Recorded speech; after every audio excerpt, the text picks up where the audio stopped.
Hello po mga kapraps.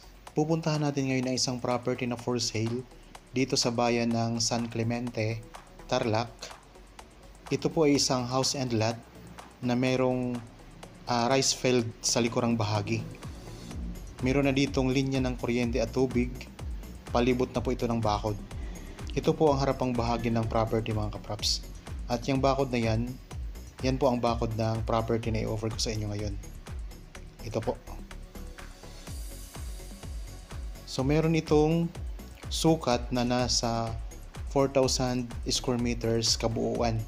Ang kagandahan mga kapraps, kasama na po sa bentahan ang tatlong aircon, meron itong kasamang gas range at malaking ref. Yan, dito sa harapan ng property, meron itong gate na nasa 4 meters ang lapad. Ito yung daanan ng sasakyan. Tapos dito naman po sa gilid ng malaking gate, yan, meron tayo ditong mga katabing palayan. Yan, dito sa gilid ng gate mga kapraps, meron din itong maliit na gate para sa daang tao. Ito po. Tara, pasok po tayo. Habang kayo nagpapahinga at nagre-relax dyan sa inyong kanya-kanyang pamamahay, samahan niyo po ako sa pag-ikot dito sa property. Dito na tayo sa loob mga kapraps. Dito sa harapan, ang lupa mga kapraps ay mayroon na ring tanim na Bermuda grass. Tapos napakarami po nitong mga tanim na ornamental plants. Ayan o. Ang property na ito ay nasa 15 minutes lang o 15 minutes drive ang layo sa town proper ng San Clemente. At ang distansya nito sa Metro Manila mga kapraps ay nasa 1 oras lamang po. Ganun lang siya kalapit. Yan, dito tayo sa harapang bahagi ng property. Ayan po, ang bakod, mataas din po yan mga kapraps at may pintura na rin. Meron ditong fountain. Yan, ito mga kapraps, oh, fountain. Yan, palibot ng bakod. Maraming nakatanim, mayroon din ditong pine tree. Ang tanim dito mga kapraps sa loob ng property, meron itong tanim na guyabano, may saging, may langka, at meron din itong tanim na abukado. Ang bahay mga kapraps ay 3 palapag. Bali ang pinaka taas na bahagi, yung rooftop, meron din siyang bubong. Mamaya pupuntahan natin para makita nyo ang buong bahay mga kapraps. Isa-isahin natin, pupunta tayo sa first floor, second floor, at papunta tayo sa third floor. Bago tayo doon makapasok sa likurang bahagi, dadaan muna tayo dito sa maliit na gate. Okay? Ayan po mga kapraps ang gilid na bahagi ng property ng bahay. Meron ding tanim na papaya. Okay, balik tayo doon sa may harapan. So mamaya po sa pinakadulo ng bahagi nitong video, pupuntahan natin yung pinakalikuran. Bali ipapakita ko sa inyo doon ang sakop na palayan nitong property. At malawak din po ang parking area nito sa likuran. Tara, punta naman po tayo dito sa kabilang gilid. Yan, bago tayo makapunta naman doon sa kabila, may dadaanan muna tayong maliit din na gate. Yan, ito yung papuntang parking. So ito yung gate mga kapraps. Ayan. So nabanggit ko yun kanina, nasa 4 meters ang lapad yan. Kaya malawak po ang dadaanan ng sasakyan ninyo. Ayan ang mga tanim oh. Mga halaman, ang ganda. Tapos dito may mga graba na. Yan, hindi siya sementado pero may mga graba siya. So ayun po ang rooftop mga kapraps. Okay, punta tayo doon sa may likuran. Bali, diretso po ito. Ayun po ang pinakadulo nito. Yun yung palaya na sakop. Yan, ang gaganda ng mga halaman, oh.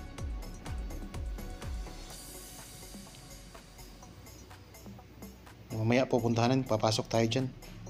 Yan, ang ganda ng parang saging siya na ang ganda.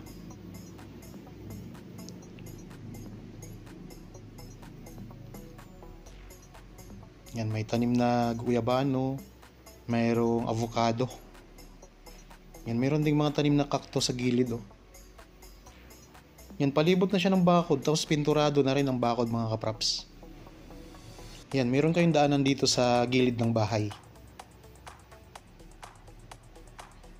Tapos ang bahay mga kapraps, ang mga bintana nito, puro mga glass na po yan. Ayan oh. Meron pala itong 3 kwarto at meron itong 3 CR. Ang bawat CR mga kapraps ay meron na ring shower room. Okay? Ayan po ang parking area. May bubong na rin yan mga kapraps. Tapos yun po ang sakop na palayan. Pagkalabas po ng gate na yan. Yan, mayroon din siyang gate sa likurang bahagi ng property. Ayan ang mga tanim na puno. Okay, balik po tayo dito. Mamaya po sa pinakadulo nitong video, pupuntahan natin yan, babalikan natin yan. Iikutin naman natin, tapos lalapitan natin yung sakop na palayan nitong property.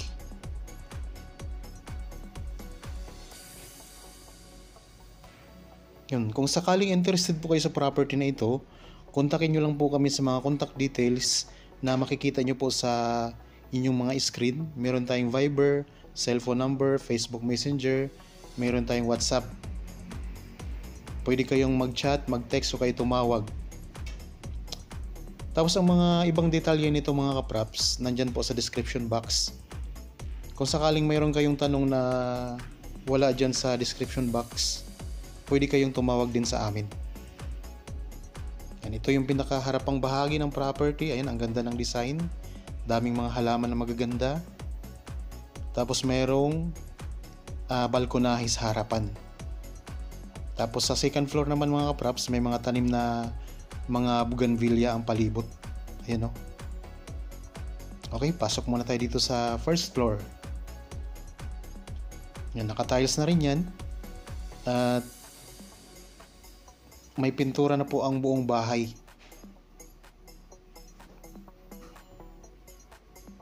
Yan, dito sa harapang bahagi ng bahay, mayroon ditong CR din. Ayan. Yan, ang lawak din ng balkonahe mga kapraps. Tara, pasok na po tayo sa loob ng bahay. Mayroon rin po itong screen door.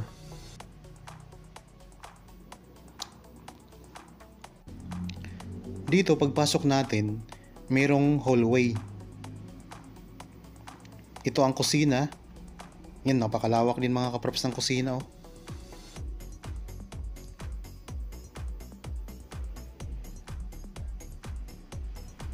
Ang ganda mga kapraps.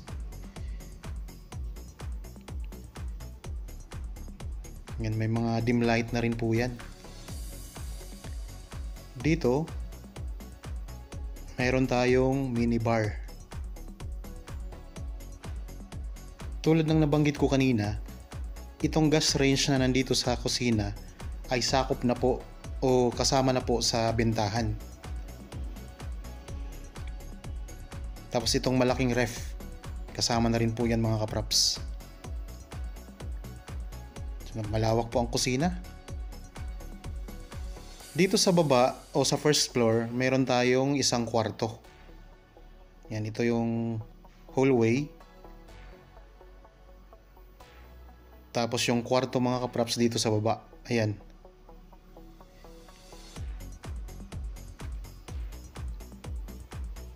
So meron din ditong dim light na rin mga kapraps.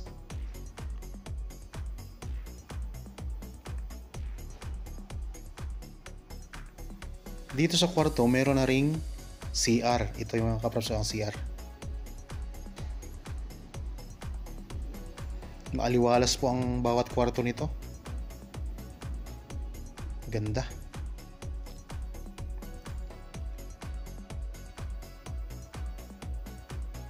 Balik tayo dito sa hallway.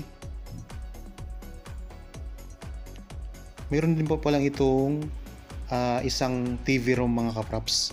At meron itong mga CCTV ang palibot ng bahay. Yan, ito yung hagdanan naman natin papunta doon sa taas. Paakyat sa taas. Ayan ang sala. Meron tayo ditong sala mga kaprops na malawak.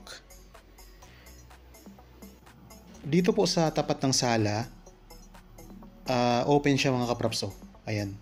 Meron na rin ditong chandelier. Tapos nasa pinakataas po siya na bahagi.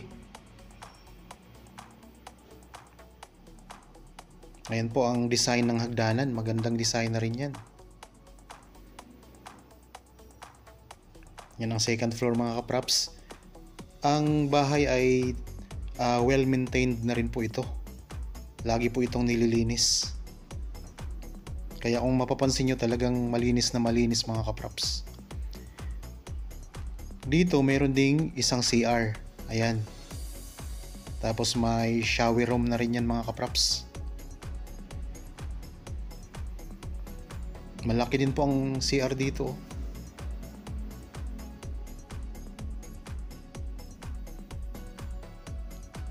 Moderno na ang design ng mga pinto, yung loob ng CR, loob ng mga kwarto.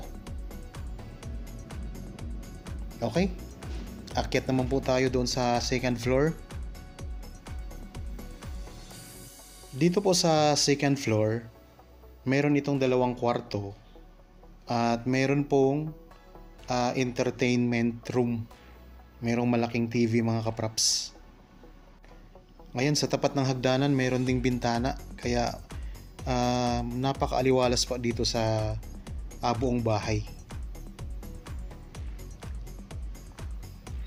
Yan, meron din ditong balkonahe. Ayun ang chandelier. Kaya tayo.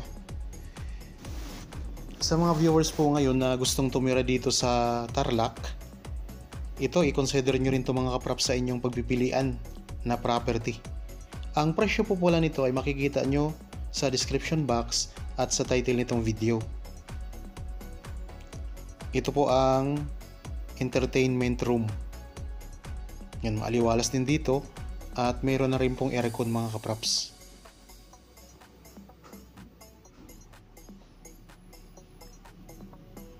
Yan. Ganda. So kung gusto mong mag-relax, dito ka lang pupunta.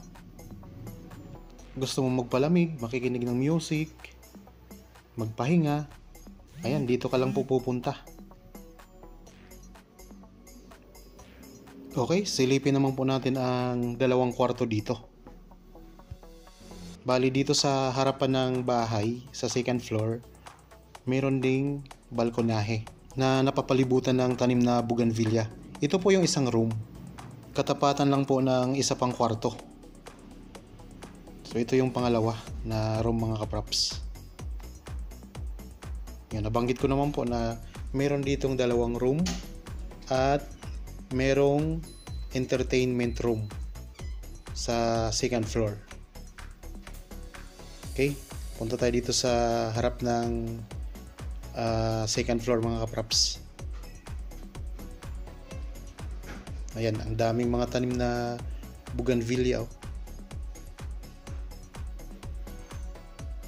Lalo na pag namumulaklak na yan lahat. Ang gandang tingnan yan. Mula po dito, meron tayong matatanaw na mga magagandang views. Ayan. Lalo na po doon sa third floor na pupuntahan naman natin. Meron din ditong screen door mga kaprops. Okay, punta naman po tayo doon sa pangatlong palapag. Dadaan po ulit tayo dito sa hallway. And dire-diretso po tayo doon mga kaprops. Mayroon tayong balkonahe dito sa second floor na nasa loob ng bahay. Yan, daming bintana oh. Kaya napakaaliwalas dito. Matatanaw natin dito ang mga palayan sa palibot ng property. At yan naman po ang sala.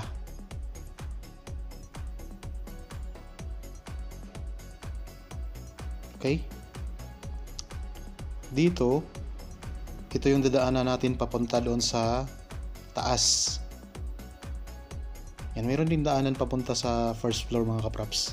Yan. Okay, dito tayo. So para din po itong fire exit mga kapraps.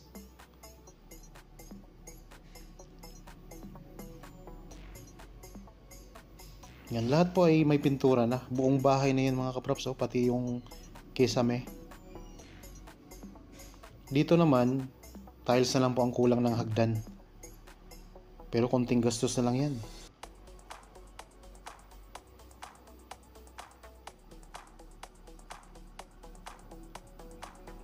Ang ganda pa ng mga pinto dito. Yan, kung interested po, kontakin nyo lang po kami sa mga contact details. Nandyan lang po mga kapraps. Viber, cellphone number, Facebook Messenger, WhatsApp, tawag, text o kaya ay mag-chat. Ang presyo ay makikita nyo po sa description box at sa title nitong video. Okay? Ayan. Dito na tayo sa pangatlong palapag. Ayan ang views. Ang ganda. Ito yung pinakalikurang bahagi ng property. Yan ang mga tanim. Nakaka-relax dito mga kapraps. Ayan naman po ang sakop na palayan. Yan po ang natatanong nyo na palayan na yan. Yun po yung sakop nitong property kasi ang kabuuang sukat po nito ay 4,000 square meters. Halos kalahating hektarya ito mga kapraps. Yan ang sakop na palayan. Okay, punta naman tayo dito sa gilid. Ayan, may mga mountain views tayong matatanaw. Tapos may palayan din. Ayan po ang babang bahagi ng property. Tapos ayan ang barangay road. Mountain views, ang ganda dito. Tapos ito yung buong third floor mga kapraps. Pwede dito ang mga events, pwedeng birthday o kung ano mga events ang gusto nyong idaos dito. Kasi ano siya, malawak na space. Ayan ang bubong. Puro bakal na rin po ang bubong nito mga kapraps. Yan, dito sa gilid may mga palayan din tayong matatanaw. Green na green mga kapraps, nature na nature. Tanaw natin dito ang mga tanim na nasa baba. Mamaya pupunta tayo dyan, ipakita ko sa inyo. Meron din kasing nakahiwalay na maliit na pwede nyo pang gawing kwarto nasa baba. Mamaya pupuntahan natin sa pinakadulo nitong video. Pwede kayo dito maglagay ng bilyaran sa taas. Malawak po ito mga kapraps. Ayan ang mga views. Mga bundok na magaganda. Natatanaw natin mga kapitbahay. Tanaw natin ang barangay road. So ang distansya po nito sa town proper ay nasa 15 minutes travel time lang mga kapraps. Napakalapit. At ang distansya nito sa Metro Manila ay nasa 1 oras lang. Ganun lang po siya kalapit mga kapraps. Pwede itong gawing resort kasi may mga kwarto na, tapos may mga malaking space pa kayo dito. Private resort. Kasi sa bandang likuran pwede pa kayong maglagay ng swimming pool kasi malawak po yun. Mamaya ipapakita ko po sa inyo. Ayan ang main gate. Barangay road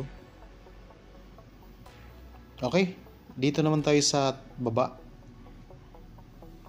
Yan ang ipapakita ko sa inyo mga kapraps, yung pinakalikod na bahagi nitong property. Ayan, may CCTV na po mga kapraps Palibot na po ito ng CCTV. Ayan ang pine tree.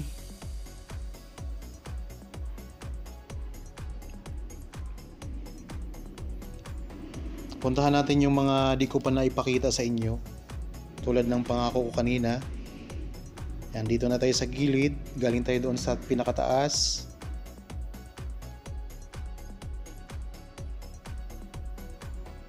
Yan, puntahan natin yung sinabi ko na pwede pa ninyong gawing kwarto.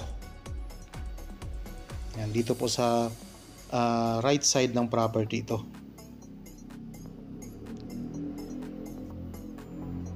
Hindi kasi natin ito napasok kanina sa unang video. Okay, ito po. Dito na tayo sa isa pang nakahiwalay na building na maliit. Yan, dito meron tayong maliit na kusina at lababo. Yan, tabi lang po ito ng malaking bahay mga kapraps. Yan, may linya na tayo ng kuryente at saka tubig. Yan, pwedeng gawing kwarto mga kapraps, oh. Bali, pwede pang 2 kwarto dito. Maliliit nga lang. Tapos dito na tayo sa likod. Ito yung mga tanim, may mga saging, may mga guyabano, may langka. Ayan naman po ang parking area. At ito po yung likod ng bahay. Ayan po. Pulido na rin ang pundasyon nito. Ang lalaki ng poste. Ayan. Mayroon na rin bubong itong parking area natin. Tapos meron tayo ditong fire exit. Ayan. Yung pintong yan. Okay, puntahan natin yung sakop na rice field. Yan, ito yung mga tanim naman dito sa pinakalikod. Nandito tayo ngayon sa pinakalikurang bahagi ng property mga kapraps. Yan, galing tayo doon kanina sa harap. Yan, may mga tanim na santan din mga kapraps na halaman. Yan, ito yung pinanggalingan natin, oh, sa taas.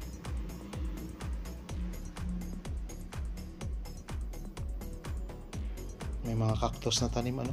Yan. Talagang palibot siya ng mga ornamental plants.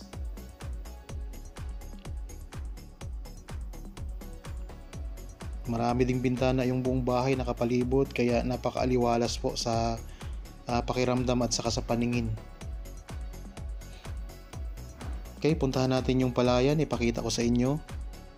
Yan, ito mayroon din dito tayong malaking gate. Yang sa labas na yan, yan yung sakop na palayan. So kabuuang sukat nitong property ay 4,000 square meters. Ayan, oh, palayan mga kapraps. Green na green. Napakalamig sa mata. Okay, sana nagustuhan nyo po ang property na in-offer ko sa inyo ngayon. Para po sa bago pa lang sa aking channel at napadaan lang po dito sa aking channel, huwag niyo pong kalimutang mag-subscribe at pindutin na rin po ang notification bell para maging updated kayo sa mga bagong property na i-offer po namin. Maraming salamat po. Lagi tayong mag-iingat at God bless po sa ating lahat mga kapraps. Salamat po.